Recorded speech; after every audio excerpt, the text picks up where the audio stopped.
I'm Jeff Hunt. He's Bill Thorpe. It's Tuesday.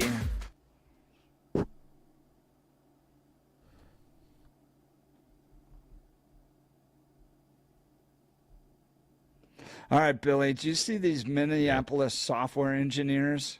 Oh, yeah, the ones who were harassed? Yeah, that was interesting. Harassed? Are anti-ICE agitators now essentially hunting anybody in Minneapolis that even looks like an ICE agent? This was wild. A group of software engineers were showered with insults, accused of being pedophiles after they were mistakenly accused of being ICE agents while trying to eat lunch in Minneapolis.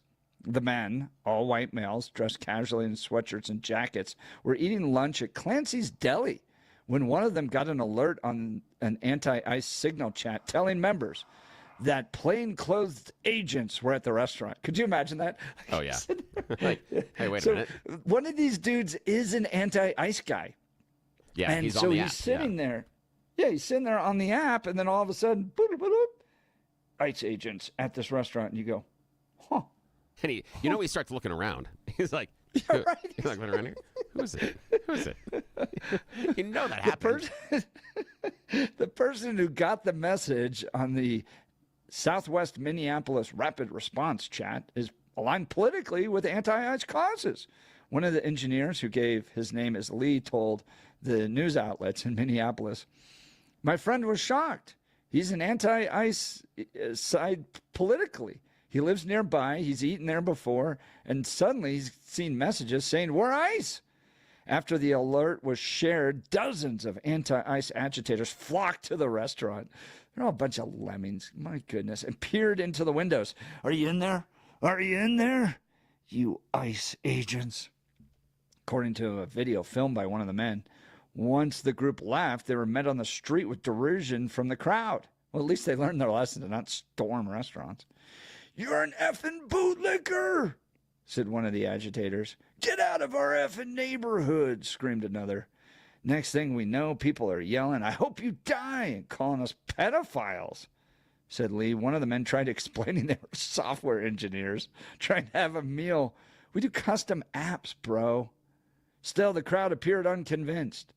"Do I look like an ICE agent?" one of the men asked, with a prompt from a woman. "Yes, you look like an effing ICE agent. Get the F out of here," one person was yelled, saying, and then they started blowing whistles and following them around.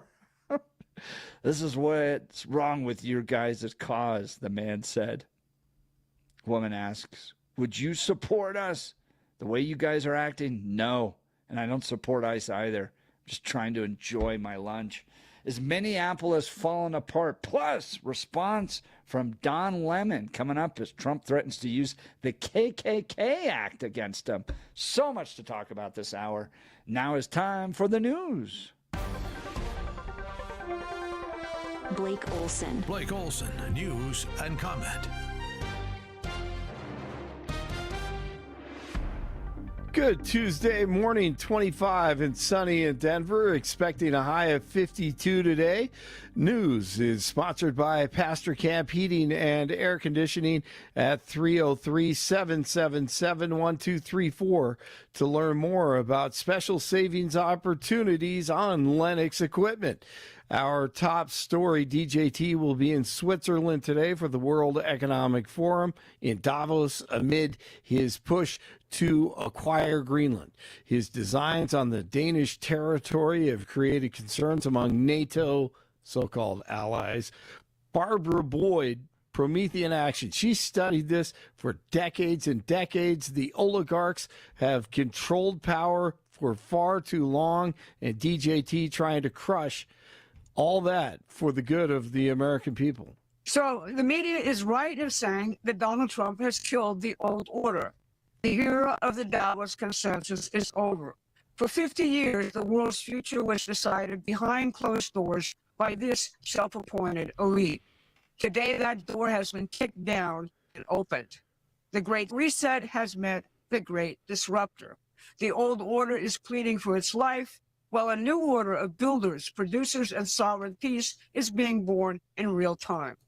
The legality of DJT's widespread tariffs could be ruled on soon by the Supreme Court. The justices heard the case in early November.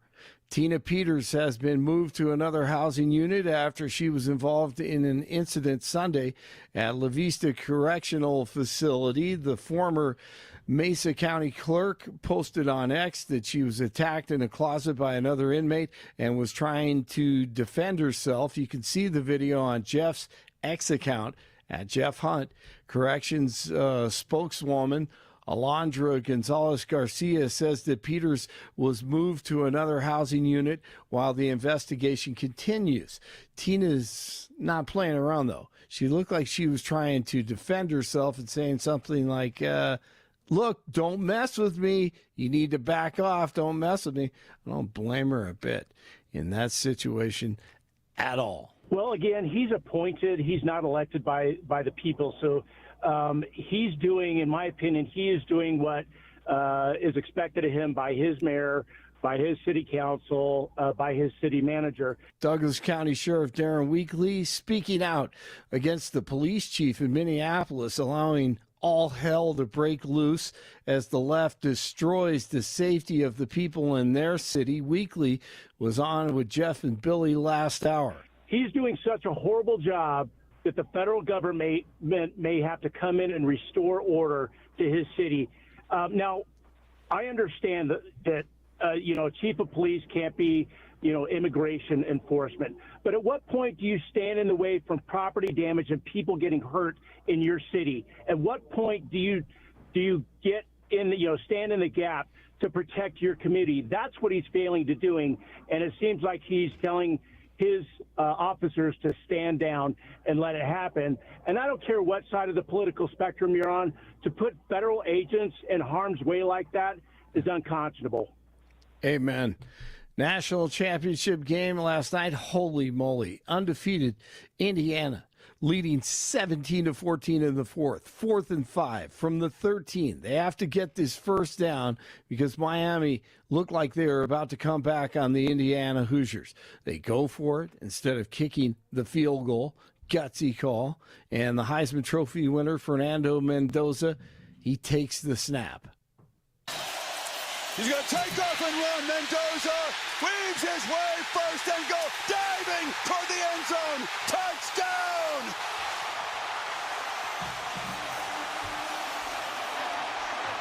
That's why he won the Heisman Trophy. He made this freaking move, and then he cut back, and then he ran over the middle linebacker. He spun, kept his balance, and dived into the end zone for the touchdown for the Hoosiers, and they win the national championship. Head coach Kurt Cignetti, absolutely amazing. IU from the graveyard to the national championship. Here's Mendoza. Whether it's preseason, no one thinks we can make it. Whether it's figuring it out in situations like Oregon, Penn State, and Iowa, we always figure it out. And whenever Coach Cignetti, Coach Shanahan, they called that play, we knew, hey, we're going to better ourselves one more time. Preparation and game planning continues at Broncos headquarters as they get ready for the Patriots Sunday in the AFC Championship game at Mile High without Bo Nix. Avs beat the Caps last night, 5-2 the final. Lakers at the Nuggets tonight. They tip it off at 8 o'clock. 24 in Lone Tree, 23 in Lafayette, 25 in Denver. You're waking up with Jeff and Billy on a Tuesday. Blake Olson, News Talk 710 KNUS. Expect temperatures to be generally mild today, a bit cooler tomorrow, a bit cooler on Thursday. Then we do see some real winter weather in terms of at least temperatures getting much colder by Friday and into the weekend as an Arctic wave will hit the nation's midsection and the western edge of the Arctic wave will just barely clip the front range. Low to mid-50s today, low to mid-20s tonight, upper 40s to near 50 Wednesday, low to mid-40s Thursday. We're going to be in the teens and 20s for lows tonight and tomorrow night, teens Thursday night. It's going to be much colder Friday and Saturday. Could see some snow showers and much colder temperatures. Meteorologist Don Day in the 710 KNUS Weather Center.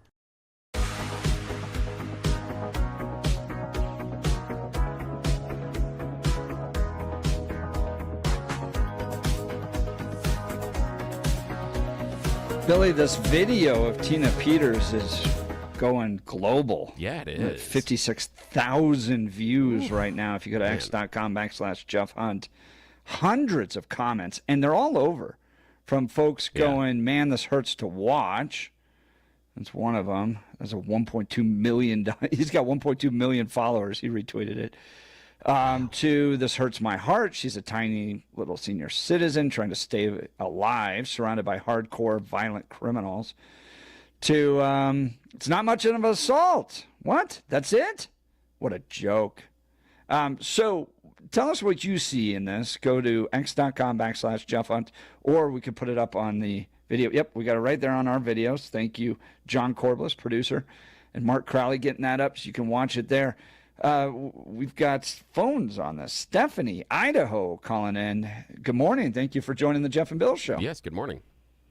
Oh, good morning. I wasn't expected to be number one on this case. But anyway, I want to make a comment on Tina Peters' sentence. I don't know if anybody on the radio or either of you gentlemen remember a case in Costilla County in the 1990s where the people, not the government, brought a huge election fraud case against the Costilla County commissioners, the county clerk and recorder, the county manager, and the list goes on. This was a huge thing back in the day, and the state didn't know how to deal with it, and because it was unprecedented to bring election fraud against elected people. And I said they weren't elected if it was election fraud. And it was the people that had to risk their neck against these criminals to bring election fraud cases against them. There was a process back then. And the people had to challenge the voting lists and stuff back then, and to make the county clerk and recorder purge off all these people that were voting in Costilla County. They didn't even live there. Wow. And then once we finally found them guilty, it was very over. They could care less about how anybody felt. The state of Colorado did not intervene. Roy Romer was the governor at the time. He could care less. So we had to bring a lawsuit. It went to district court. Judge Robert Ogburn out of the 7th District tried it. And we had the county clerk and commissioner and all those people there, and they were trying to stare us down. Robert Pastori was also a senator at the time, who was also their lawyer. Anyway, you fast forward it. They finally got we finally got him into district court, and it was pretty scary, to be honest with you. Those people had a lot of clout. The people in that little town were afraid of them because they were mean. For one thing, they're afraid of their animals getting killed, and they did that, or setting their barns and stuff on fire if you even looked at them the wrong way. There was a lot of involvement. And this, of course, is before the internet, but it's in the newspapers. It was, all over the place. There was even an article by the Denver Post that said small town in Stephanie, Colorado. I hate to interrupt, but help me connect this to Tina Peters. Sure. So we heard the story, and that then proves what, or where are we going with it? Oh, because back then they didn't do anything to those people. They finally did. They did do some kind of arrest, but they just slapped their fingers, with a ruler or something. They didn't have to spend time. So I'm thinking, why don't they equate that case law to what already happened in the state of Colorado to her? That 9 years is really over and above. It's excessive. And I think the point, too, that Stephanie's trying to make is like how hard it is to go up against officials. I did pull it up. It's People v. Valdez. I'll have to dive into it. It was 1996, Castile County corruption alleged by grand jury. But it was. It sounds like it was quite the battle when you're going up against corrupt officials. It was. They ended up with 22 indictments against them. The election fraud was just a smoke screen. But the case I'm trying to make is, why are they giving Tina 9 years? That doesn't equate to what these people got. Yeah, Stephanie, I know. Here's the thing, Stephanie, is that the problem we have is that anytime we get into mandatory sentences, then you take out any sort of malleability from the judge's hands, the judge to consider anything in the individual case on a good side or on a bad side. So looking at the mandatory minimums, but I'll tell you this, that every single defendant that is inside of prison currently will always have another case and go, well, this person did something very similar to what I did, but their sentence was much lighter. That is almost universal with everybody in prison. And so that is going to be a constant complaint. And what we as a society have to decide is either we go ahead with mandatory sentences and then you take all of that out of the hands of the judge, and then you end up with cases of X person or Y person didn't necessarily was, barely reaching the thresholds of whatever it is, and then they get sentenced because the mandatory minimums kick in. It was like the 3 strikes and you're out rule that we had a number of years ago. Or we have to, as a society, say we are going to allow the judge, for whatever reason, to take in the totality of the circumstances and then decide the punishment based on a continuum. Now, Stephanie, if you were going to vote on the Jeff and Bill show this morning, what way would you vote? As far as getting Tina out of prison? Oh, no. Do you think that we should do all mandatory sentencing, or should the judge have some discretion inside of that sentence? Well, that's hard to say because I'm one of those people that go by case law situation and compare it to another case. In that case in Castilla County, it was far worse than what Tina did. It sounds to me that they're using her as a scapegoat for some reason. And I don't think the crime is suiting the punishment. Could this happen, Stephanie? Could the fact that Tina showed no remorse for the crime hurt her in sentencing? And what I mean by that is, let's pick up, and just not using Tina as an example, but think of any crime that you possibly could put a defendant standing there in front of the judge before sentencing for. Could it be assault? Could it be stealing a car? Maybe it's burglary. Maybe it's arson. Maybe it is something serious like kidnapping or a sexual assault, even as far as murder. If any one of those defendants stands in front of the judge and expresses zero remorse, in fact said, if given the chance, I would do it again, does that impact the sentencing? I would say it could impact it if there's zero remorse. I'm not familiar for some reason with how Tina behaved in court. I'm actually from Mesa County before I moved to Idaho. Oh, interesting. And so I know of her, and I know, that, but I think that went down before or after I moved here to Idaho. So I'm not 100% familiar. I'm just thinking that 9 years is ridiculous, especially. Yeah, and the appeals court is exploring whether or not it was her free speech that was violated with regards to the length of her sentencing. It was one of the strongest aspects. And in fact, Chris Murray on the show said that if it is reduced, it would probably be on the fact that the judge specifically said it was her speech that was leading to a longer sentence. And that's a little bit different than having remorse. Stephanie, Idaho, I sure appreciate the call. Yeah, thanks for the call. Fascinating case. I'll dive into this case. Valdez, People v. Valdez, 1996. And which county was Castillo. That? That was one of those. Castillo County. Castillo. Yeah. Yep, that's right. Yep, Castillo County. So, all right, let's continue to the phone lines. Go to Joan in Arvada. Good morning, Joan. You're on with Jeff and Bill. Yeah, hey, Joe, how are Arvada. you? Thanks. Joe, yes. Hi. Jeff, Billy. Yeah, we got you. What's up, man? Let me ask you this.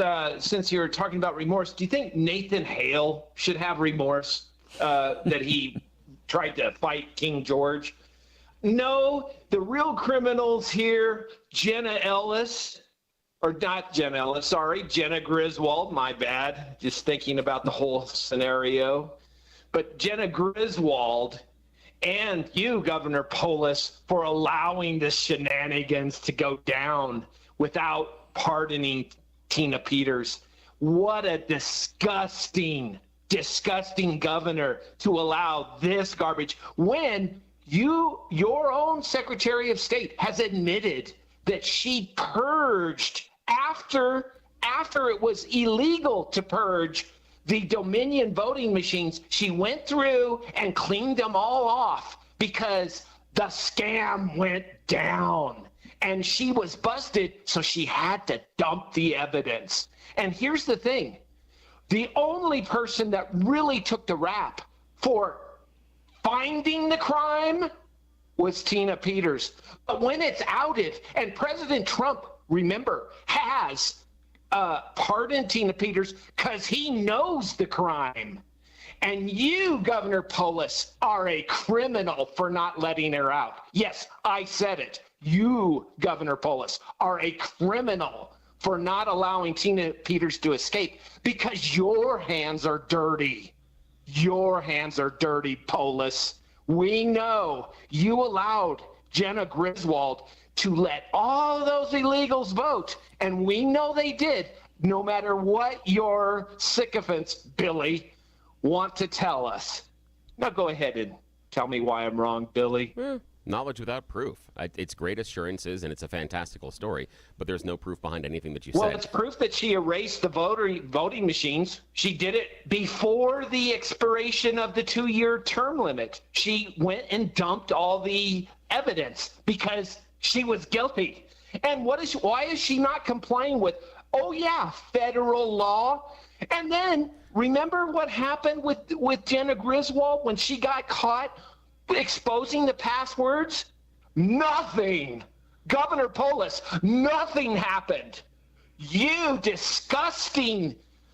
I'm sorry. The issue was they decided not to charge Jenna because it was stupidity. Because they're Democrats. That's why. It was just based on. Democrats, Billy. We can agree or disagree on it, but it's based on stupidity. Don't try to lie your way out of it. Republicans would have convicted her. Hang on a you sec. know it, and I know it. I'm telling you why they didn't charge her. That's not a question. Because they were Democrats, fool. Joe, I mean. That's why they didn't charge her. Joe, they were Democrats. Joe. It becomes very, very difficult to have any sort of a reasonable conversation with you when you continue to personally insult me. I do not personally insult you when we have these conversations. You and I disagree a lot, but you seem to celebrate and enjoy personally attacking me. That is not how this is going to continue.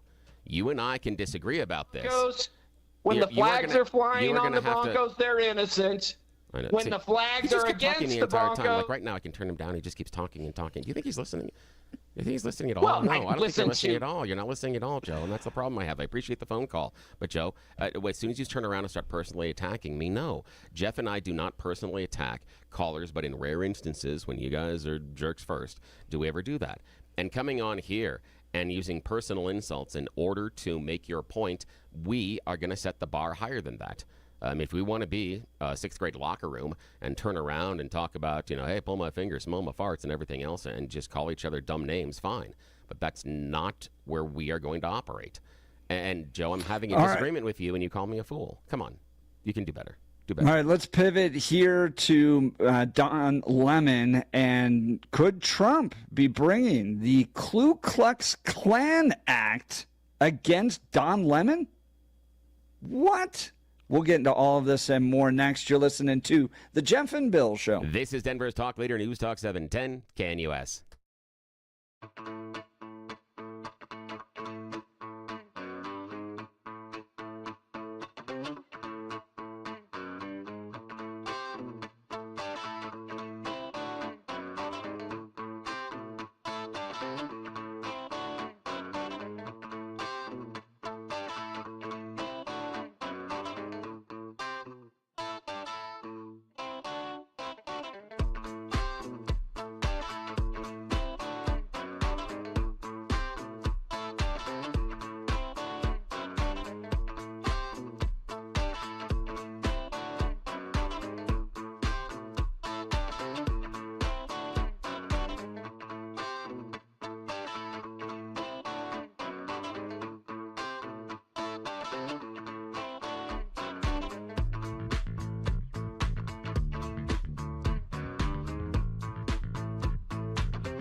Welcome back to the Jeff and Bill Show. Phone lines hot, text messages hot as we talk everything from Tina Peters' assault in prison to the latest on Minneapolis and Assistant Attorney General Hamid Dillon, according to People posting on X about Lemon's involvement.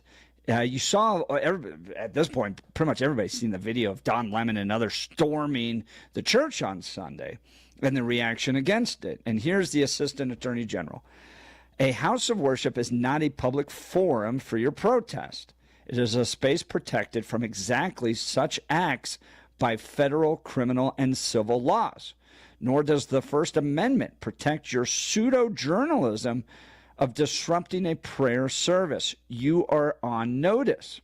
Dillon then appearing on Benny Johnson's show Monday, where she threatened to invoke multiple different acts to prosecute Lemon and other protesters. One, the FACE Act, which we talked about, protects against attacks on intimidation against people, quote, lawfully exercising or seeking to exercise the First Amendment right of religious freedom at a place of religious worship. But then there's another one, the Ku Klux Klan Act, also known as the Enforcement Act of 1871, makes it a crime to deny any group or individual of any of the rights, privileges, or immunities or protection named in the Constitution.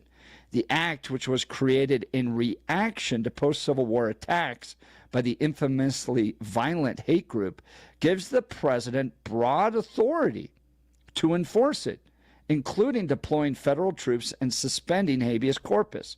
The Klan Act is one of the most important federal civil rights statutes. It's a law that makes it illegal to terrorize and violate the civil rights of citizens, Dillon said. Whenever people conspire, the Klan Act, can be used. Everyone in the protest community needs to know that the fullest force of the federal government is going to come down and prevent this, she's talking about the intimidation during church services, from happening and put people away for a long time. Billy, we have some of the audio of Don Lemon's response to all this. Let's go ahead and play that. Yes. He says, I'm so sorry. I'm kidding. Here it is. And there's a certain degree of entitlement. I think people who are, in the religious groups like that, it's not the type of Christianity that I practice, but I think that they're entitled, and that entitlement comes from a supremacy, a white supremacy. And they think that this country was built for them, that it is a Christian country, when actually we left England because we wanted religious freedom. It's religious freedom, but only if you're a Christian and only if you're a white male, pretty much. And so, yeah, I absolutely 100%, but it's an intimidation tactic. And, I said, I don't understand how I've become the face of it when I was a journalist. I do understand that I'm the biggest name there. And I'm also, as I was on with my producers this morning, you and Kylie talk all the time. My producers were saying, I said, how did I become the face of this? And my producer said, Don, you're a gay black man in America. So if you storm a church service and people are offended, they are offended due to their white Christian male privilege, and they're upset because he's a black gay man.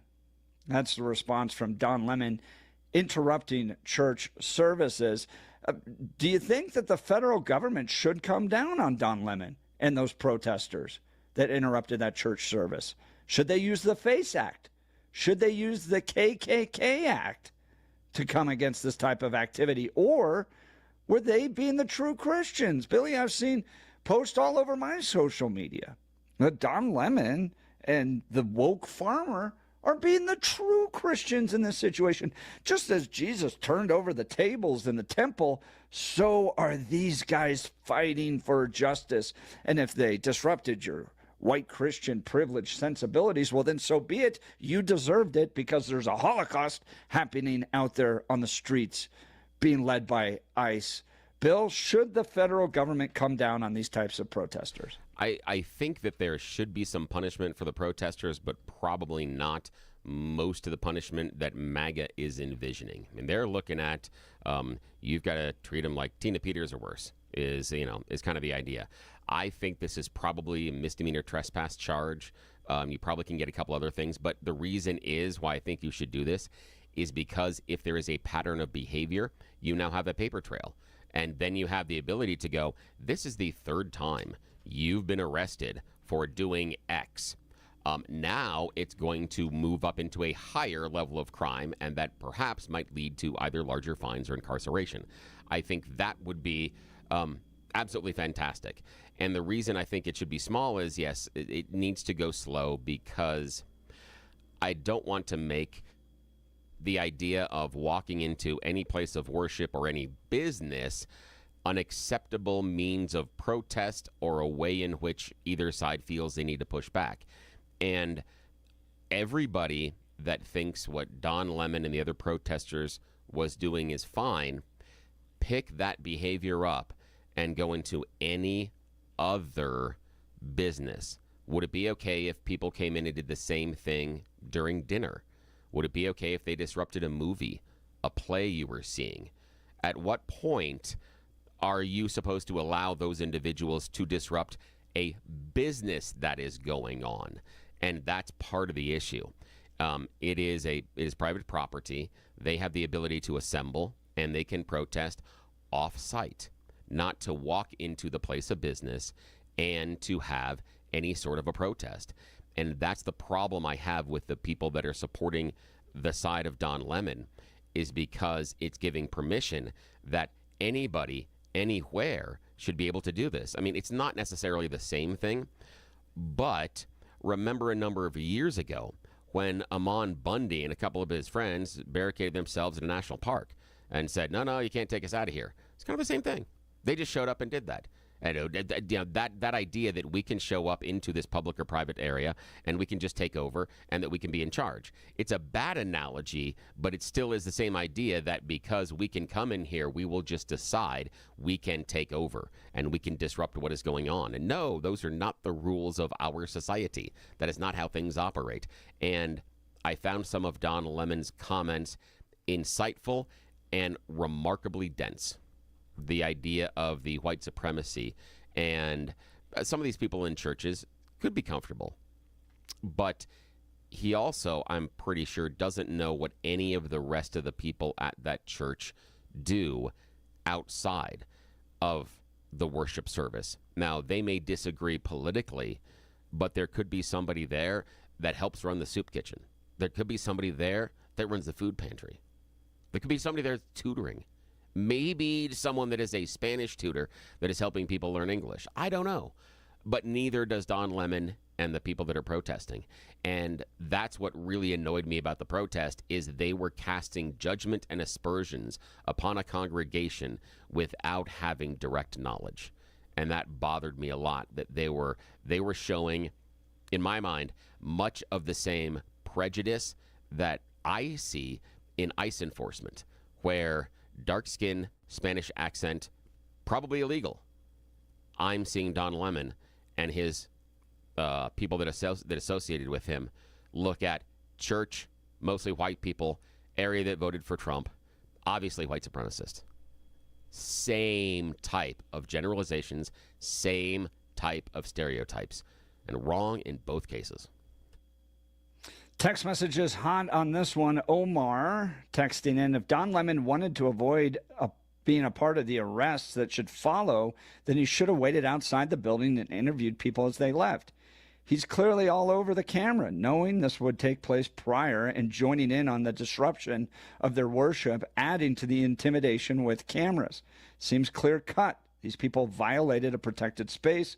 If this was flipped and ICE supporters went into a mosque, yes, 100% game over, jailed. Make the charges small, but let's do something to reestablish law and order. Jacqueline texting in, doesn't Don Lemon have a white husband? Well, that's a good point. I don't know. The other part for me is that he announced that he was going there beforehand. And so the idea that I'm just this journalist covering there seems to be a little more participation inside of what he's doing. And what I hate, I really, this really bothers me at my core, and we've talked about this a lot.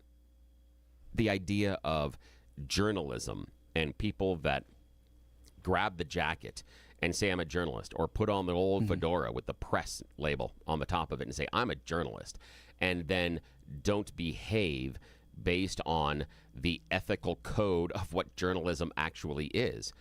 Don Lemon, in my opinion, when he is joining with the group and walking in with them and being confrontational, is not a journalist. He needed to be, in my mind, separated away from the protesters. He needed to be a third-party observer, and he needed to talk to people from both sides. And I heard the conversation. We've got it with the pastor that he had, and it is completely one-sided. It is completely one-sided. And so I don't see him behaving in that moment as a journalist. He doesn't have to when he's in public, but he doesn't get to claim he was being a journalist afterwards because his behavior in the moment was anything but being a journalist. We're talking Don Lemon and the invasion that he participated in of a church service over the weekend. The Trump administration saying the full weight of the federal government's going to come down on them. They're not only looking at the FACE Act, but now the Ku Klux Klan Act in order to go after these folks. I saw the woke farmer posted a video yesterday, Bill, where he basically dares Pam Bondi to come after him. Never a smart move. But if you want to talk about privilege, how about the privilege of just being able to walk into a church totally disrupted and have no real consequences brought upon you as of yet? I mean, it's going to take the federal government to step in. That right there is privilege. And guys, this is what you're seeing in Minneapolis. You are seeing the penultimate example of progressive socialist leadership. Right? They are willing to defend criminals. They're willing to go put their own bodies in the way of preventing ICE agents from doing lawful deportation orders. You have the Somali fraud, billions of dollars where they look the other way. Even the New York Times saying that it was the progressive mindset in Minneapolis that refused to believe that the Somalis could do anything wrong that helped facilitate billions of dollars of fraud taking place. Possibly the biggest fraud ever to take place in American history is taking place there. If you dress like a white male engineer, you just happen to have lunch, you're going to get harassed in a restaurant. And if you try to go to church service on Sunday, they will storm the doors and bully and harass you. This is what progressive leadership looks like. Even Darren Weakley saying that the police chief is totally unfit to run a law enforcement agency up there, wholly inadequate to do so. This is not happening across the country, but it happens in progressive enclaves like Minneapolis, Portland, Denver, San Francisco, where law enforcement can't coordinate. They're so progressive, agenda-driven that real criminals are let out on the streets. Christians trying to attend the church have to be harassed, and that's a form of justice. It is a flip-flopped, backwards, upside-down world, because that's what happens when progressives run your communities. Well, feel free to join the conversation. Would love to hear from you. 303-696-1971. Text us on the Dan Caplis Law text line at 720-819-5115. Whose side are you on? Is it the federal government needs to come down on these protesters? Stop this. You just heard Al Mueller on our show saying this is probably not going to be the last interruption that takes place at a church service. So does the federal government need to step up, prosecute these folks that interrupted the church service on Sunday with the FACE Act, with the Ku Klux Klan Act? Stop it now. Or were they the true Christians in this situation, willing to flip over tables, disrupt your nice church service, you white rich person? You're ignoring the suffering that's happening out on the streets to the Somalis and to the illegal immigrants, the undocumented people. Whose side are you on? And maybe you want to cut through the middle here, going, look, I don't want to see ICE just rounding up people just because they're here illegally. I only want to see the criminals. They're acting too aggressively. And I also don't like what these people did in the church. Join the conversation. Here's the phone line, 303-696-1971. Text us on the Dan Caplis Law text line at 720-819-5115. 819-5115. You're listening to The Jeff and Bill Show. This is Denver's talk leader, News Talk 710, KNUS.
Welcome back to the Jeff and Bill Show. Appreciate the texters correcting my grammar, my diction.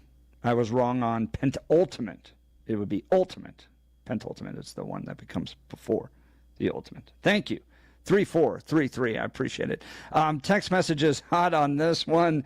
Cap Hill Phil saying, all right, if we're going to agree it's not a good idea to raid churches with protesters, how about ICE agents? They can't raid churches either.